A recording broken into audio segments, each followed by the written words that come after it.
Naomba ndugu zangu waandishi wa habari, tutumie kalamu zetu kuambia Watanzania taarifa muhimu wanazozihitaji baada ya ahadi zilizotolewa na Mheshimiwa Rais. Lakini pamoja na hivyo, naomba kuwasihi ndugu zangu wa Tanzania, tutumie taarifa hizi rasmi zinazotolewa na serikali. Tumekuwa na changamoto hapa katikati ya watu kulishwa ama kupewa taarifa potofu.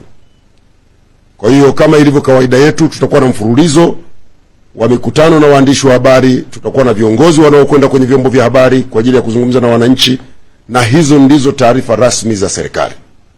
Lakini kwa wale wanaotumia tovuti, tunayo tovuti ya serikali www.tanzania.go.tz. Naombeni ndugu zangu Tanzania, twende tukapate taarifa sahihi kutoka kwenye tovuti rasmi ya serikali. Na kwenye tovuti hii kuna mfumo maalum umeweka, kuna dirisha maalum limewekwa, linaitwa mrejesho, ambalo ndani yake kuna kidirisha kinaitwa iambie serikali. Kwenye kidirisha hicho, mwananchi kama una dukuduku, una swali, una maoni, nenda kaandike hapo. Kupitia mfumo tulioujenga, tutapeleka kwenye sekta husika na utapatiwa majibu. Kama ulileta kwa simu, ulileta kwa email, ama umeleta kwa WhatsApp, utaletewa majibu yako.